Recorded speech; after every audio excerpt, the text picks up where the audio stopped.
What a rubbish joke. Anyway, Leave the Ferrari before the Ferrari leaves him. every single rookie except Alonso was DNF'd. Hey guys, welcome back to Medics Talk F1. We're joined today with Pramath. And my name's Amin. We have a crazy British GP to go over today. So let's get into it.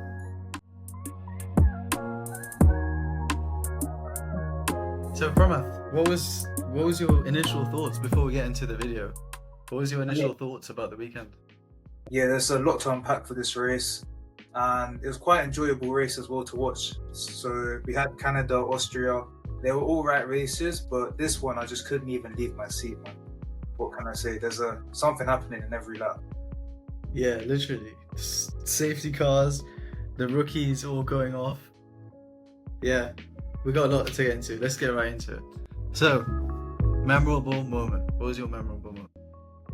I think as I mentioned already, there's quite a lot happening in every lap, and the memorable moment that stuck out to me the most was probably Piastri's penalty. So recently he hasn't been doing as well. I mean, Austria, he's been quite frustrated, had that team radio message with Alpine, and now he was quite frustrated on the podium after a slight safety car infringement where he braked quite a lot. And I think, yeah, his mood after the race on the podium wasn't really the best, was it at all? Not at all. The nonchalant king, and he's not being very nonchalant. He's quite clearly upset, frustrated, and actually he was quite, I'm not going to say embarrassing. The way he was telling the team, so if you guys don't think this penalty is fair, let's close the gap and race each other, like with Lando. Like, that's so not Oscar to do. I mean, really not. And with that being said as well, so that caused the Lando to get his first win, and that's closing the gap between the championship as well. So I think, correct me if I'm wrong, but 8 points, I believe, between them. Yeah. 8 points. So I mean, this could maybe be another Nico Rosberg, Lewis Hamilton situation. But yeah. What are you saying? I mean, what's your most memorable? My most memorable. Okay, obviously it's no secret I'm a Max fan. So basically, if I think of one specific moment among Max's struggles this weekend, the one moment was obviously when he was in that McLaren sandwich, and we'll get into this a bit more afterwards. But the fact that he went off, went all the way to P11, then was between the two Williams, and then he did not have the pace to be passing on anyone at that stage. So that was horrible. So it was like just seeing him tumble down the order like that. That was my most memorable moment. I know, he just kind of like spun out, and now, I mean, he still managed to recover, didn't he? Yeah, to P5, but like, what is not concerning, but like, Max is known for being the wet weather guy. So like, to see him do mistakes. So I think there was one when Lando was chasing him, and then the second one, that big one, that cost him a lot. So you can see that obviously he's able to put that car in places it doesn't belong, but even for him, like, he's not able to control it sometimes. Yeah, maybe he might have a better chance at Mercedes. Yeah. That car, but we might end up supporting the same team. generally, you're more of a Max fan than a Red Bull fan, right? So, Yeah, of course. I'm not a Red Bull fan. Oh, It's all sorry. Max, yeah. Mercedes. You might as well just turn into a Mercedes podcast at this point. Might as well link them. Let's link them on all our social media. What a rubbish joke. Anyway, winners and losers. So next section, winners and losers. Pramath, who's your biggest winner this weekend? I mean, there's a lot of winners happening today, and I think my biggest winner has to be Nico Hülkenberg. Yeah. This guy's been waiting on the podium for too long. 239 races, I got that written down. And it wasn't even like a podium where he was already qualified P5. He worked for that podium as well. It was insane. It was insane. P19 to P3 is crazy. And no one would have guessed that was your winner, like, given but the lighting, bro. Oh, I think We would never have guessed, would we?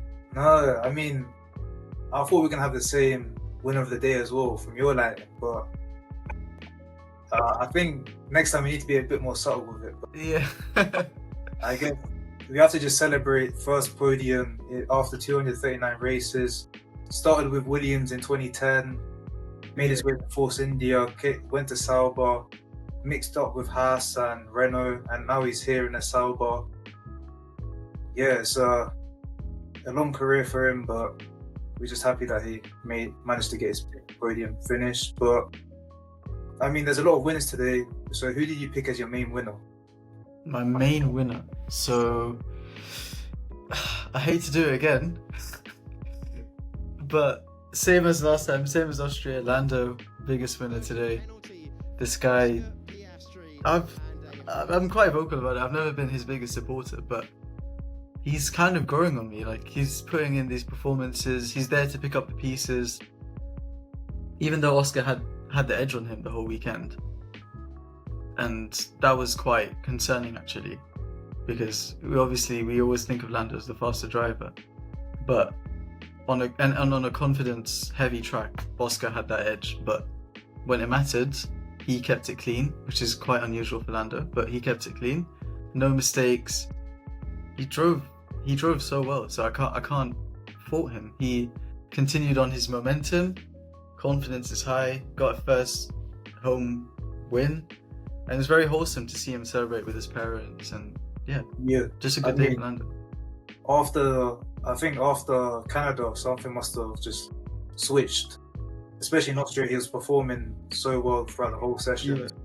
Even now, going from around P3 to P1, winning with his home crowd, he even has his own stand to himself. We were talking about this last episode, so make sure to check that out. So yeah, it was a respectable win from Lando. Yeah, can't fault him. Such a good performance. So enough positives now. Let's get into the negative. Who was the biggest loser? There were so many DNS, man. What can I say? I think 5, 6. But double DNF from V-Carb. I'm just gonna have to say V-Carb are my biggest losers. You had not even a decent qualifying. You had Liam Lawson out in Q1, Isaac Hajar out in Q2, and then both of them crashing, especially Liam Lawson crashing in, I think, lap 1.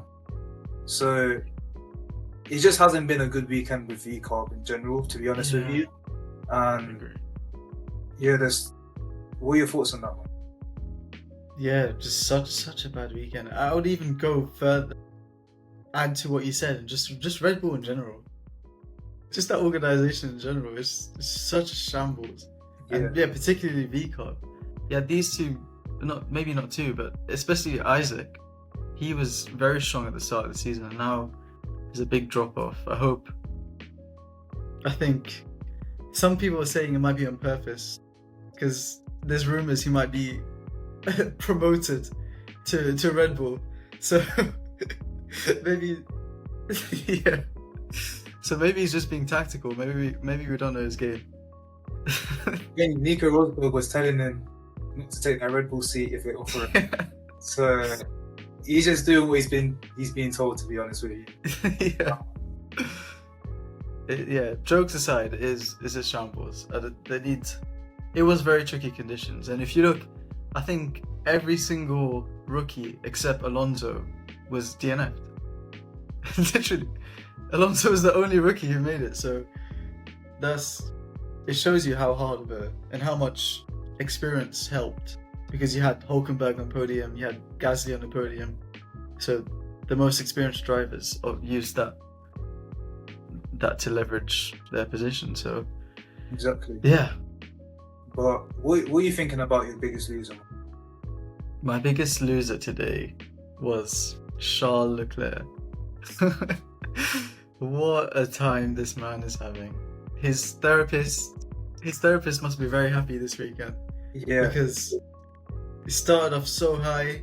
The Ferrari was looking so good in free practice, and then you get to qualifying, where even then he's decent till Q2, and then you have that furious radio from him after qualifying in P6, where he was just self-deprecating, just saying he's so bad.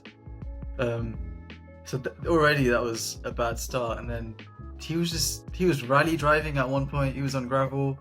He was off the track more than he was on the track. So it was a very poor weekend, and he was. Yeah, I mean, literally, you have to leave the Ferrari before the Ferrari leaves him, because I don't think he's gonna get anywhere at this point. I mean, to be honest, Lewis Hamilton still did a respectable performance. I think he was struggling a bit with the slicks when he's trying to catch up with Hulkenberg, but yeah, it was just Charles today. What was it, a P14, P16 finish? No, it couldn't be. It was a P14. P14, man. It's insane, man. 84 seconds off the lead. Let's hope something positive happens in this man's life, because it's not. Yeah, like you said, leave the Ferrari before it leaves you, man. Yeah, and his therapist is definitely working overtime. But let's cheer the mood up a little bit. Let's go let's move on to underrated drivers. So I think with a lot of the DNFs, it allowed the room for a few of the drivers from some of the midfield teams to come up on top. So we had Hulkenberg in the Sauber coming up with a P3 finish. But who was your most underrated driver for today?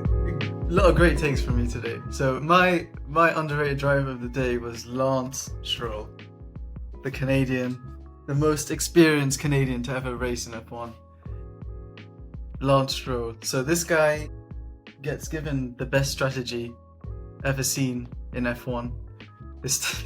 They pit him during a very sketchy time where people were going off, but this guy got handed a pair of softs. Yeah. Put it on was like, at one point it was like 40 seconds faster than some people. I'm pretty sure it was like 40 seconds. Yeah, Something he was chasing like down everyone, wasn't he? Yeah.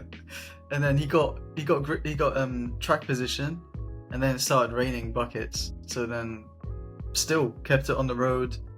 That was no mean feat in today's race. So even though he was P5 at one point, P3 at one point, but he really lacked pace at the end and got overtaken, but kept it on the road, got very decent finishing position, good points. Can't fault him. Underrated driver. What about you? Yeah, I mean, going off that take though, Aston Martin as well. They've managed to get a double points finished for this weekend. Yeah. A lot of the midfield teams now are battling for that fifth position for Williams. I think Sauber is now 18 points between them with Williams. And we're only this is the halfway point of the season. Yeah. So it's giving like Miami 2024, the turning point for last year's season, where Lando won his first race. But my underrated driver has to be Pierre Gasly. I mean, we talked about how much of a train wreck Alpine was, and he still managed to drive that car up into a respectable P6 finish, qualifying P10. P6. And he managed to even overtake Lance at the last lap, I believe. So he's just been showing his performance as an ex-Red Bull driver. Yeah. And you can't even say that he's actually a proper Alpine driver now. Like, we have to put some respect to his name. Yeah. Your thoughts on it? I agree with you, man. Even the fact that he was starting P10 is insane, because you've got his teammates crashing out, you've got everything crumbling around Alpine. It's just Gasly just carrying it all on his back, man. He basically owns that team at this point. I don't think he'd ever lose that seat unless he wanted to leave. Never. Even I think I'm hearing talks about Bottas potentially being replacing Franco Colapinto in Alpine. Oh, this year? This year, yeah. That's insane. That'd be crazy to see Bottas back. Yeah, we've changed their driver now, but there's going to be potentially the third change. Alpine is another crazy team. Man. Yeah, it's worse than Red Bull. It makes Red Bull look stable. Anyway, so we've gone through our 3 sections. what are your closing thoughts, or if there's anything else you want to talk about?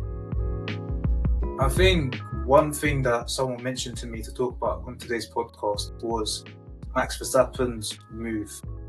So there are a lot of speculations what's going on, and a potential move to Mercedes would be good for Toto Wolff, wouldn't it? It would be great for Toto Wolff. He's been dreaming about Max for years. Yeah, they're always in the talks, and if Mercedes gets that 4-time world champion onto their team, I think it just gives the plot for the Formula One movie. They get such an amazing driver. They need someone to teach their rookie. And literally, you sent me a reel about this, didn't you? Yeah. It's like last race, Carlos Sainz was moving like Sonny Hayes with the formation lap. And then we're getting rumors about this is Formula One. I think your take about Red Max, I disagree. I don't think anything's gonna happen this season, just because I'm just thinking about Toto's whole like philosophy of Mercedes, and right now he has two drivers who like live and breathe Mercedes. Both came up through the junior program, and I don't know, like, the amount of commitment Toto was showing to that driver pairing at the start of the year, and like that amount of faith he placed in them. I find it very unlikely for this year for that to happen. I guess we'll find out soon, but I do. If it does happen, it would be maybe 27. But what do you think about like a long term? I think this season probably no chance, to be honest. Even though there's a good half season left, but I guess we said the same thing for I said the same thing for Lewis Hamilton and Ferrari as well, because Carlos Sainz and Charles Leclerc, there's nothing wrong with the lineup. But if you get a championship winner driver, you're gonna want to take him. If you're Toto Wolff, you're gonna pick the championship winning driver. And it's not really hard to choose which driver stays, because Kimi Antonelli, you want that rookie to build up his career in F1. But where would you think, if it were to happen, George Russell would end up moving to? I think, personally, if that happens, similar to what you said about the similarity between this situation and Hamilton, I think it would like set off a chain reaction. And I think going into this weekend, I thought Lance would get the boot, honestly.